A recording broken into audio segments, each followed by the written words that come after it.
চাকৰি এটা পাবৰ বাবে মানি চলক বাস্তুশাস্ত্ৰৰ এইকেইটা নিয়ম। এইকেইটা নিয়ম মানি চলিলে আপুনিও লাভ কৰিব এটা চাকৰি। এইকেইটা নিয়মে দূৰ কৰে এটা চাকৰিৰ ক্ষেত্ৰত থকা বাধাসমূহ। ভাল চাকৰি এটা পোৱাটো সকলোৰে সপোন থাকে। এই সপোন পূৰণৰ বাবে বহু যুৱক যুৱতীয়ে বহুত কষ্ট কৰে আৰু কেতিয়াবা এই কঠোৰ পৰিশ্ৰম কেইবা বছৰমান চলি থাকে। কেতিয়াবা ইমান কষ্ট কৰিও এজন লোক এই ক্ষেত্ৰত সফল হ'ব নোৱাৰে। ইয়াৰ কাৰণ হ'ব পাৰে বাস্তুৰ দোষ। আপুনি জানেনে যে কিছুমান বাস্তুৰ টিপছৰ সহায়ত এই দোষটো আঁতৰাই আপুনি এটা চাকৰি পাব পাৰে। গতিকে এই বাস্তু টিপছসমূহৰ বিষয়ে আহকচোন জানো। উত্তৰ দিশৰ ওপৰত বিশেষ মনোযোগ। যদি আপুনিও অতি সোনকালে সফল হ'ব বিচাৰে তেন্তে উত্তৰ দিশত সেউজীয়া গছ ৰোপণ কৰিব পাৰে। আচলতে এই দিশটোৰ বাস্তুশাস্ত্ৰত অতি গুৰুত্ব আছে।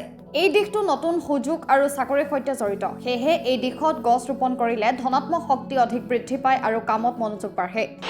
এই দিশত বহি পঢ়া। যিকোনো চাকৰি পাবলৈ হ'লে শিক্ষা আটাইতকৈ গুৰুত্বপূৰ্ণ। শিক্ষা যে গুৰুত্বপূৰ্ণ ঠিক সেইদৰে আপুনি যি দিশত অধ্যয়ন কৰে তাৰ প্ৰতিও বিশেষ যত্ন লোৱা উচিত।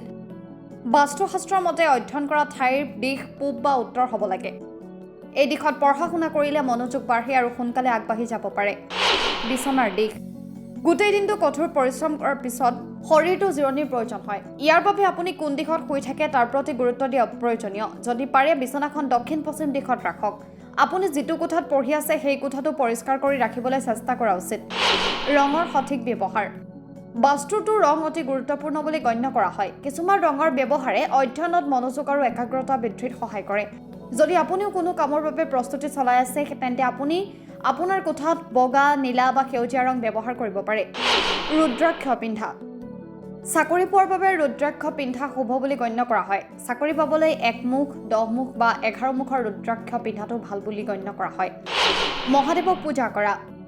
যদি আপুনি আকাংক্ষিত চাকৰিটো পাব বিচাৰে তেন্তে দেৱতাৰ ঈশ্বৰ মহাদেৱক পূজা কৰক। প্ৰতি সোমবাৰে ভগৱান শিৱক কেঁচা গাখীৰ আৰু গোটা চাউল আগবঢ়াওক আৰু ভগৱান ভোলেনাথক আপোনাৰ হৃদয়ৰ ইচ্ছা কওক।